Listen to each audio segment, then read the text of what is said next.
Hey, I'm April, and we are on a witchful journey today to take a look at some Slavic folklore that has captured people's attention for centuries. The folklore surrounding Baba Yaga. Now, I've got one story that I want to tell you today. It's not the usual Baba Yaga story, so settle in with some tea or hot cocoa, or do whatever it is you usually do when you tune in. In a time long ago, somewhere in Russia, there was a young Tsarevich named Ivan. He was the youngest of the Tsar's 3 sons. One day, a merchant visited the Tsar and saw that the Tsar was elderly and that his health was declining. The merchant told the Tsar about a far-off and foreign kingdom that possessed a magical, one-of-a-kind tree. This tree, he said, produced golden apples that, when eaten, gave eternal youth. If the Tsar would eat just one apple, he would grow young again and be free of his declining health. But, warned the merchant, the owner of the tree will not sell them to anyone for money. The Tsar called on Ivan and his brothers. "My dear sons, my body is failing me and my vision is going. I need your help. I will grant half the kingdom to the one who delivers to me these golden apples of eternal youth." Ivan's eldest brother, Tsarevich Fyodor, replied, "Father, since I am your eldest son, I will go on this mission and deliver to you many of these apples." And with that, Fyodor left and was never heard from again. After a time, the Tsar called on his remaining sons. "My dear sons, my body is failing me and my vision is going. Fyodor has not returned, and I need your help. I will grant half the kingdom to the one who delivers to me these golden apples of eternal youth." Tsarevich Vasily, Ivan's second eldest brother, spoke up. "Father, I will go on this journey and bring to you these apples of eternal youth." And with that, Vasily left and was never heard from again. After a time, the Tsar called on Ivan. "My dear son, my body is failing me and my vision is going. Your elder brothers have not returned and I need your help. I will grant to you half the kingdom if you succeed in bringing me these apples of eternal youth." Tsarevich Ivan replied, "Father, I will go on this journey and bring you these apples of eternal youth, and I will search for my brothers." And with that, Ivan left. He knew he was the last hope for the Tsar, so he scoured the kingdom in search of a horse that would match his wit. The Tsar's stables did not have such a horse. The nobles' stables did not have such a horse. Ivan, with his head hung low, having resigned himself to walking in order to complete his quest, came upon a kind elderly woman in the kingdom. "Tsarevich Ivan," said the old woman, "what brings you such sorrow?" "How can I not be sorrowful?" replied Ivan. "I cannot find a horse to match my wit." "Ah," the kindly old woman said, "I have the right horse for you. You should have asked me sooner. You may take it." Ivan bridled and saddled the horse, who did not flinch, and set off on his quest for the apples of eternal youth. At some point, he reached a crossroads. At this crossroads, there was a stone slab that read, "If you go to the right, you will save yourself, but lose your horse. If you go to the left, you will save your horse, but lose yourself. If you go straight, you will find your bride." Ivan stopped to think. If I go right, I will lose my horse. Where can I go without my horse? If I go straight, I will find my bride. I did not set out on this journey for this reason. If I go left, I will save my horse. That seems like the best choice for this journey. And so, Ivan set off down the left road. He followed the road this way and that, over mountains and through meadows, from dawn until dusk, until finally he spotted a little hut. The little hut stood tall, spinning slowly on chicken legs, and it had but one window. Bravely, Ivan approached the hut and said, "Oh, little hut, turn your back to your front. Face not the forest, but me, so that I may enter and pass through." With the creaks and groans of old wood, the little hut turned to face Ivan, lowered itself to the ground, and revealed its door so that Ivan could enter. Ivan entered the little hut and found a withered old woman, spinning silken flax thread. The withered old woman snorted. "Ugh, I sense the Russian fume. Unheard of, never seen, yet now a Russian man himself has come to me." Ivan stood tall. "Baba Yaga, you have lived long and to old age. Yet have you not learned to greet and feed your guest first? Should you not give me food and drink and a bed for the night? Only then will I tell you who I am and why and from where I have come." The Baba Yaga did as Tsarevich Ivan said, and once Ivan was full and comfortable, she sat down and listened to his story. "Dear grandmother, I am from a kingdom far from here, and I am the Tsar's son, Tsarevich Ivan. I am traveling to a far-off and foreign place in search of the apples of eternal youth, to bring back to my ailing father. Brave young Tsarevich, your journey will be long," Baba Yaga said. "I know where those apples grow. They belong to my niece, a strong bogatyrka. I do not know if you will receive what you seek. Take my steed. He will take you to my middle sister, and she will advise you what to do." In the morning, Ivan rose, bathed, and thanked Baba Yaga for her hospitality, and left on her steed. After a time, Ivan spotted another hut, same as the last. He approached and said, "O little hut, turn your back to your front. Face not the forest, but me, so that I may enter and pass through." This hut responded in the same manner as the first, but this time a horse neighed nearby, and Ivan's steed neighed back. This brought an old woman out, more withered than the last, onto the porch. She snorted. "Ugh, I sense the Russian fume.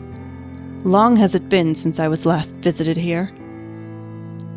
Ivan scolded this Baba Yaga as he had the last, and she did as he said, fed him, gave him drink, and gave him a bed to sleep in.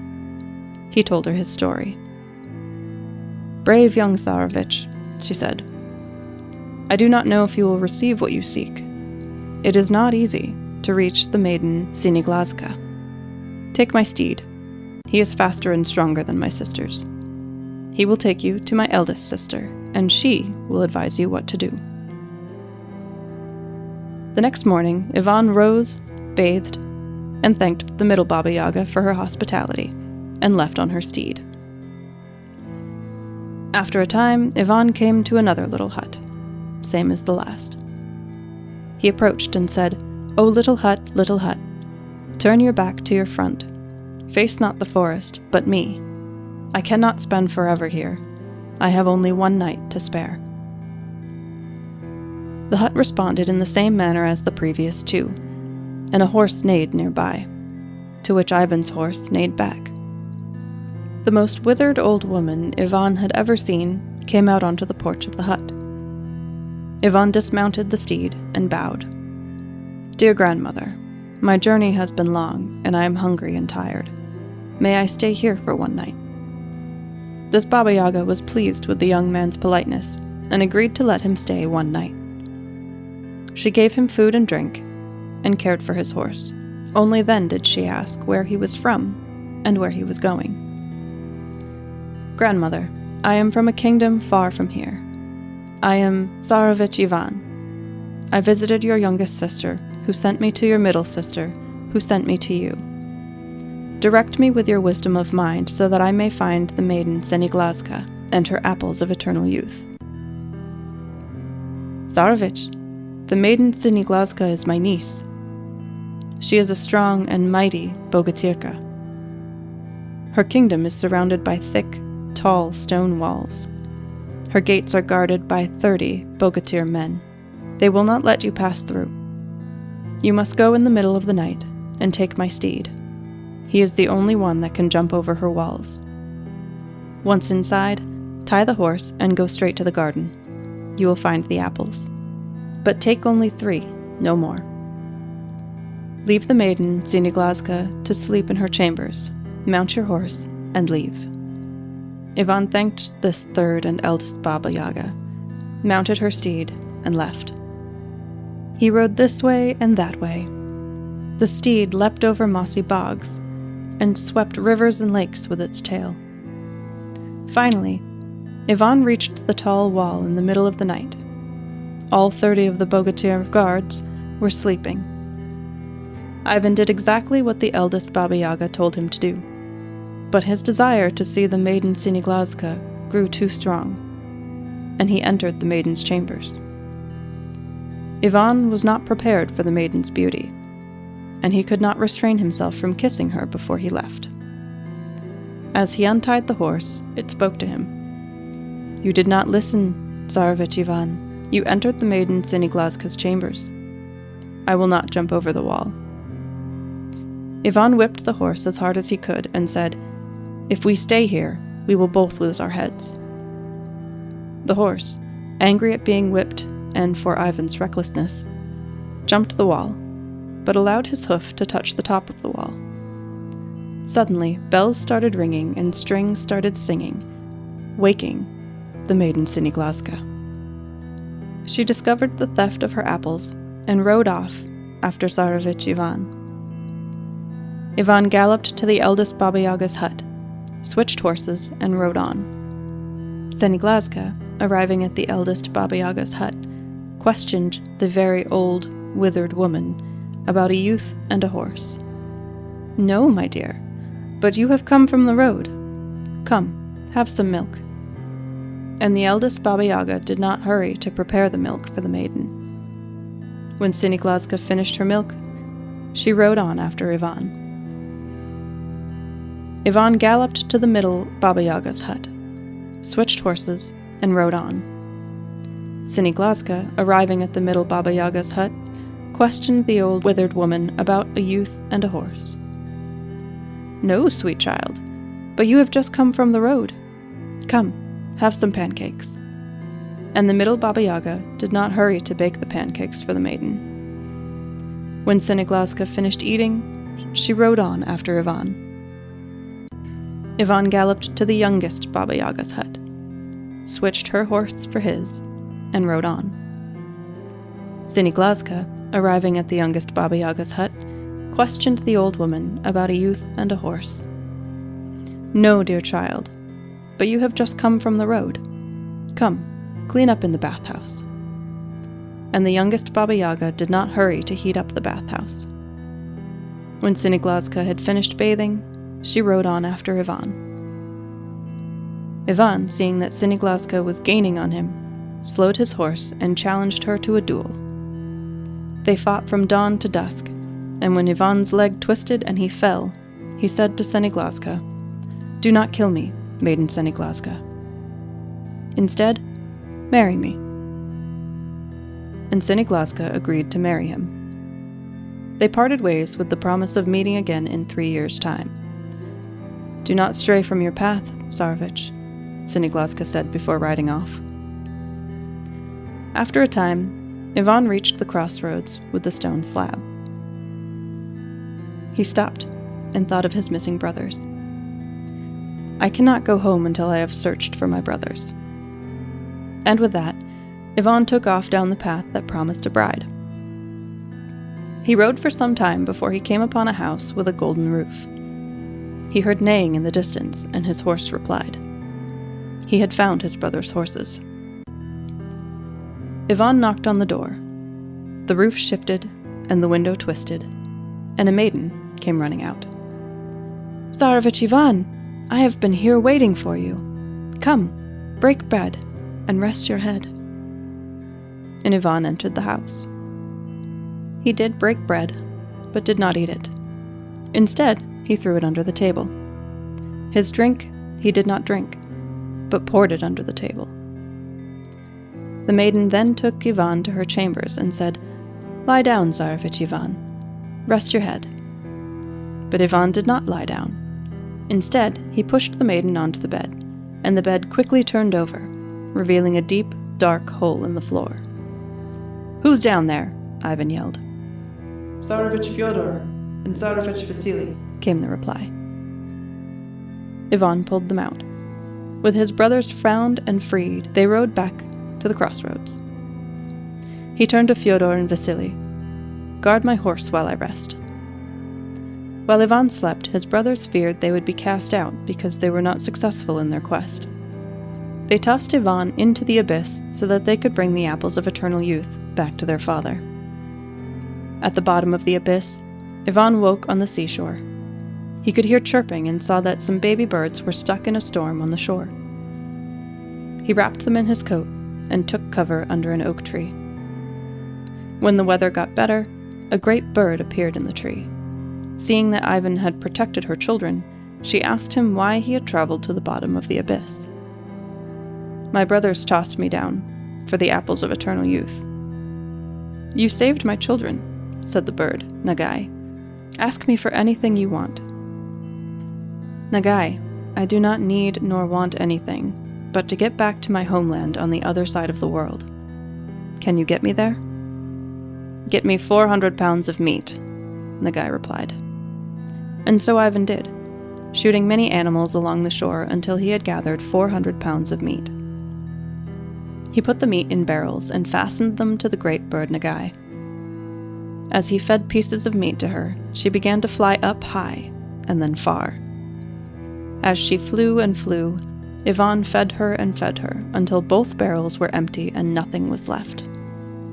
With so little distance left to go, Ivan cut meat from his leg and fed Nagai. Then from his other leg. Then from his chest. Finally, Nagai landed in Ivan's homeland. She turned to him. "Tsarevich, you fed me the whole way, but the last few pieces were by far the sweetest I have ever eaten." Ivan showed her his wounds.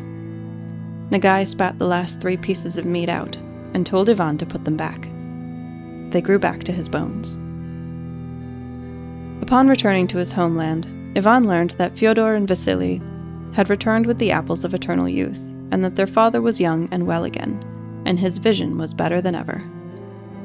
Unable to present anything to the Tsar, Ivan instead went from tavern to tavern and lived with the paupers. On the other side of the world, Siniglazka gave birth to 2 sons, who grew by the hour. After 3 years, Siniglazka took her sons and gathered her army and went in search of Ivan. When she arrived at the kingdom where Ivan lived, she pitched a white tent and laid out colorful cloths. Then she sent word to the Tsar to tell him to send out his son or she would burn and trample his kingdom. The Tsar was frightened and sent out his eldest. Fyodor approached the white tent.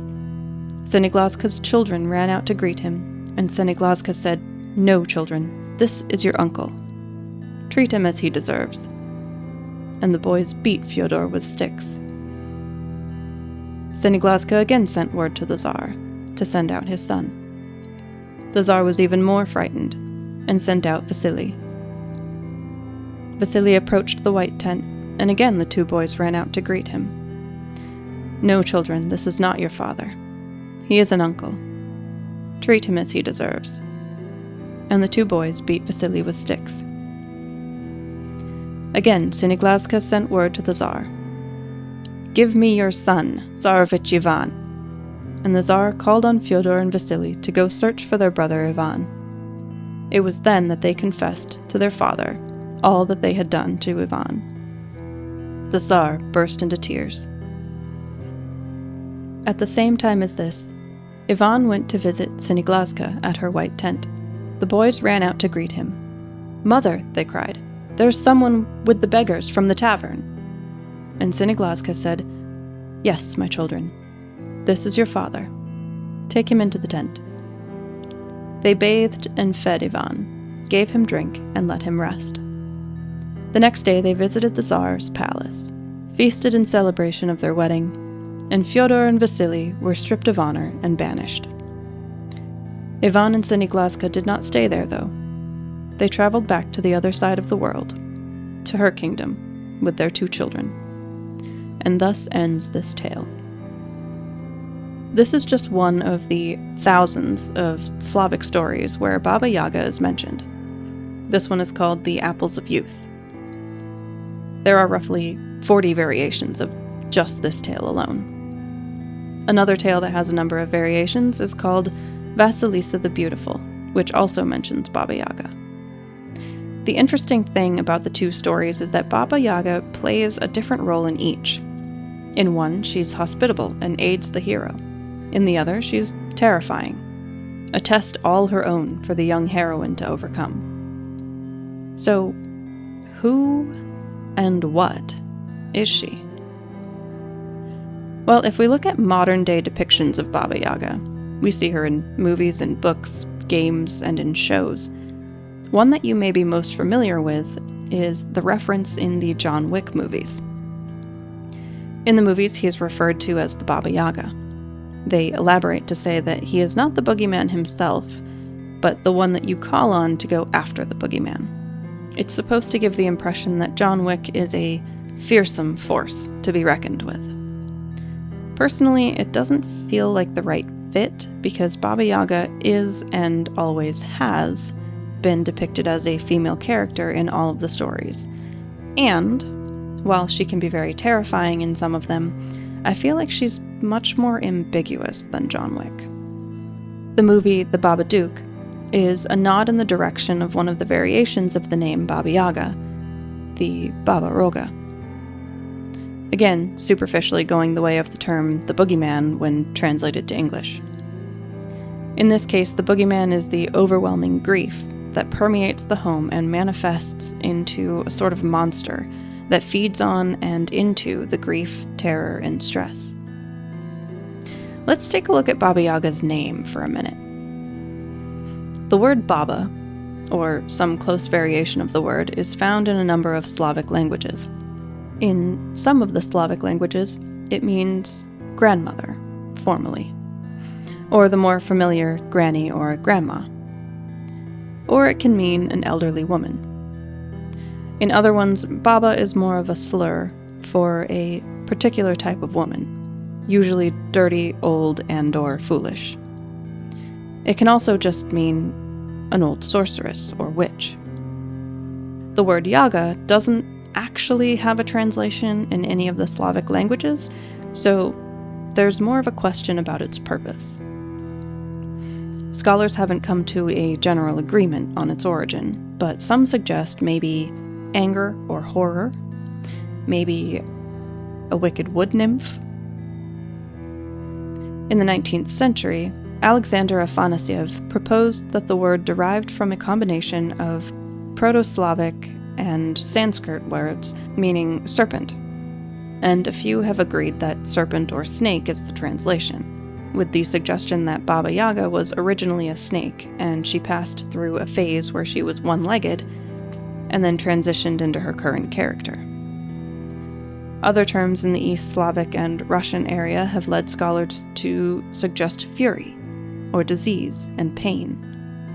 Yut Dukova, who studies Bulgarian folklore, suggests that Baba Yaga is a Proto-Slavic term for female demon of illness, or just simply illness.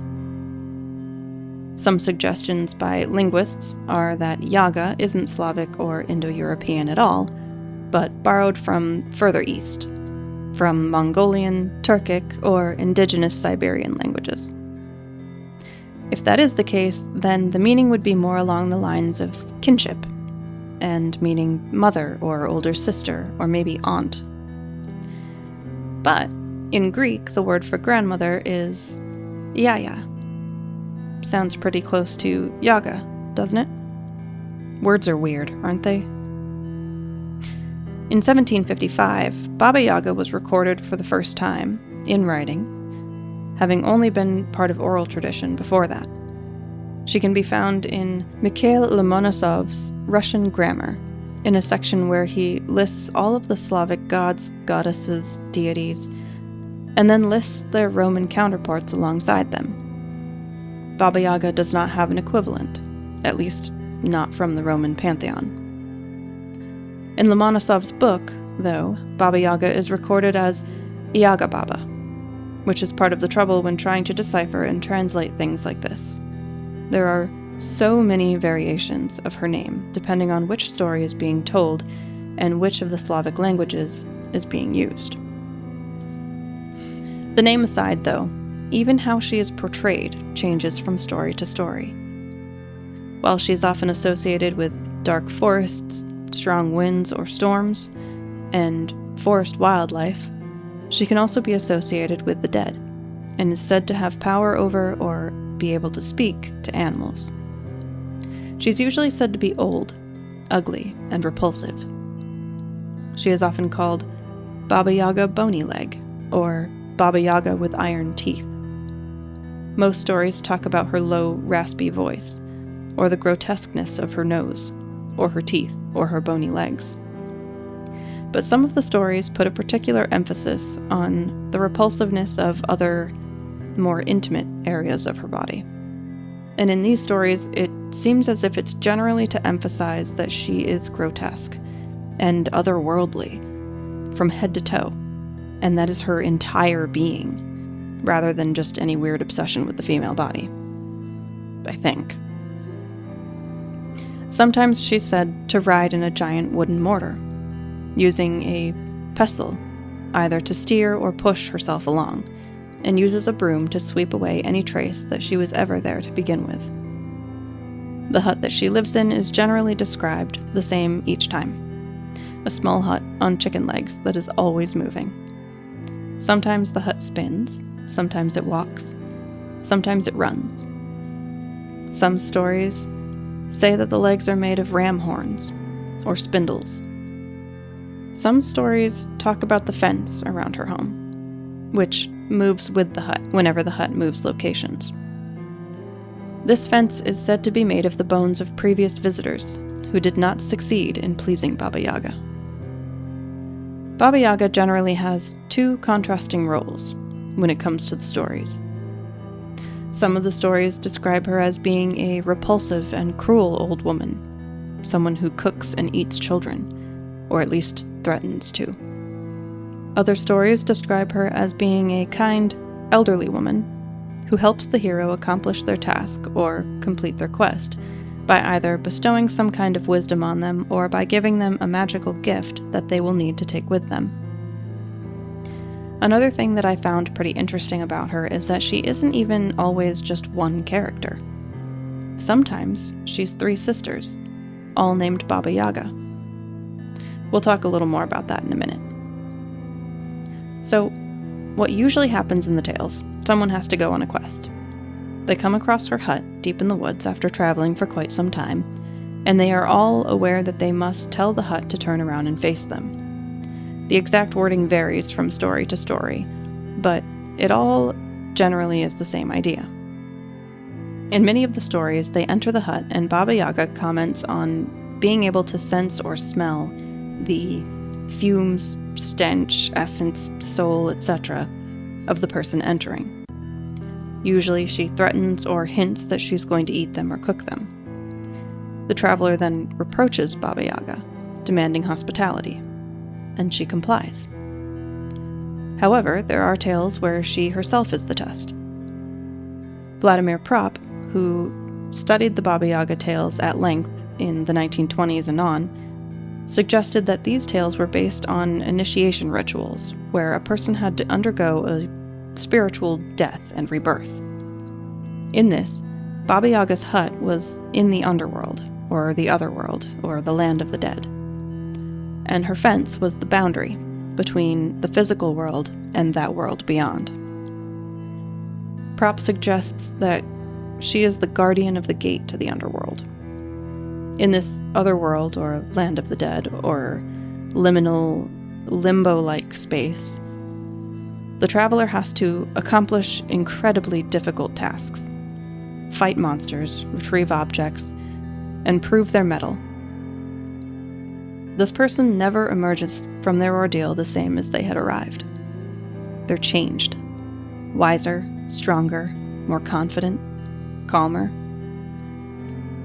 Prop also suggests that Baba Yaga may be a female totemic ancestor. one who was demoted to witch by the patriarchy and labeled an evil spirit. Why? Because all of the things that Baba Yaga stands for, if Prop is correct, wouldn't have been good for anyone trying to control others. Personally, I kinda get the vibe that Baba Yaga wouldn't stand for that, you know? Now, because there are thousands of tales involving Baba Yaga, I know that we will be revisiting her again at some point and probably many times over, but I want to get back really quick to when I mentioned that Baba Yaga can sometimes be three sisters. Not one of three, but all three. So let's dive into that, because we see that in the story that I told you today. So in the stories where Baba Yaga is actually three Baba Yagas, she takes the forms of youngest, middle, and eldest sister. And I can't help but notice that despite her being an old woman in each of these roles, she still gives off hints of the triple goddess in this way. The maiden, the mother, and the crone. Birth, death, rebirth, night, dawn, day.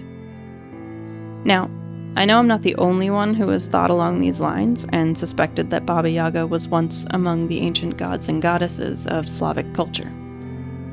Some scholars think that she is more goddess than monster, linking her to the earth goddess, Mokash, who is goddess of fertility, moisture, earth, and fate, which can also link her to the three fates that are found in one way or another in almost every ancient culture around the world. Moreover, Mokash is considered to be the patroness of domestic work like spinning and weaving, which is something we heard Baba Yaga doing in today's tale. She was spinning flax thread. Could the flax thread in the story have been her spinning the thread of Ivan's fate? Maybe. And what about the underworld? Earlier, we talked about how Baba Yaga may be the gatekeeper to the underworld. Well, Mokash is also thought to be the deity that guides souls to the underworld, because she is the goddess of all the things that are involved in the cycle of life, including fate. She is the one who is called upon in funerary rites to guide souls to the afterlife. So what about Baba Yaga's means of transportation? The mortar and pestle, and the broom that she sometimes uses. Items that were and are generally linked to domestic work, right? It falls within Mokash's domain, doesn't it? I could talk forever about this, just like with all of the other topics that I bring to you all. I love this stuff. Anyway, before we go today, I want to ask you something. Is she calling to you? Has she called to you previously, and maybe you weren't sure how to go about working with her? If the answer to either of those questions is yes, then come along and bring your notebook. So, magical correspondences for Baba Yaga. Symbols and tools to incorporate into an altar would be a mortar and pestle, a broom, fire, whether it's candles or a fire in one of those little cauldrons, a depiction of her chicken-legged hut, herbs, or anything else linked to nature, whether it's feathers, leaves, or small animal bones that are ethically sourced. Herbal wisdom. Baba Yaga is said to have extensive herbal knowledge. You can honor her by taking the time to study your local plant life. Learn how to identify them and their medicinal and magical properties, and incorporate them into your practice. Shadow work. Baba Yaga embodies transformation, mystery, and wisdom. She's no pushover, and you need to be prepared to work with her. She'll push you, challenge you, and test you. She will expect you to face your darkest fears. To start on shadow work, you can start journaling, meditate, consult your tarot or oracle deck for hidden truths, and spend time in liminal spaces, like a crossroads, or those transitions between day and night. Connect with her energy there and practice introspection. Offerings that you can leave for her are tobacco, vodka, potato pancakes, pierogies, bread, drawings, a note promising a specific task or labor that may be valuable to her. Offerings should be left at a crossroads, or by a door or a window. These are some of the liminal spaces that she's tied to. Not sure if she's trying to send you some signs? She isn't usually subtle, so if you've been noticing birch trees popping up everywhere, like noticing them more than usual on your daily route, or on TV, movies, mentioned in books, etc. Seeing her name pop up everywhere? A cauldron, a broom, a spinning wheel, maybe 3 horses? Or you have a dream or a vision during a meditation of Baba Yaga, her hut, her fence, or skulls in a hearth. Then she's probably reaching out to you. To work with her, though, takes courage, resourcefulness, mettle, and intelligence. She's tough, and often blunt. If you're prepared to face the things inside you that are dark and heavy and painful, and to be honest about them, then the rewards of doing the work are immense, and she'll make sure of it. Thanks so much for tuning in and hanging out with me today. If you enjoyed this episode and don't want to miss out on future episodes, hit those like and follow buttons. When we meet again, we'll be talking about Gerald Gardner, the founder of the Wiccan religion. We've touched on the topic of Mr. Gardner a couple of times, so I thought it would be fitting to dive into how Wicca came to be. I can't wait to share it with you. In the meantime, you can find me on Facebook, Witchful Journey Podcast, on Instagram at @a_witchful_journey, on BlueSky at awitchfuljourney.bsky.social, and on YouTube, A Witchful Journey. I enjoy hearing from listeners, so if you pop in, say hi, leave me a rating, or if you're really feeling it, a review. If you feel called to contribute, donate, buy my next podcast coffee, whatever you want to call it, check out A Witchful Journey on ko-fi.com. That's ko-fi.com. You can also send stories or experiences to awitchfuljourney@gmail.com. I'm April, and we are on a witchful journey.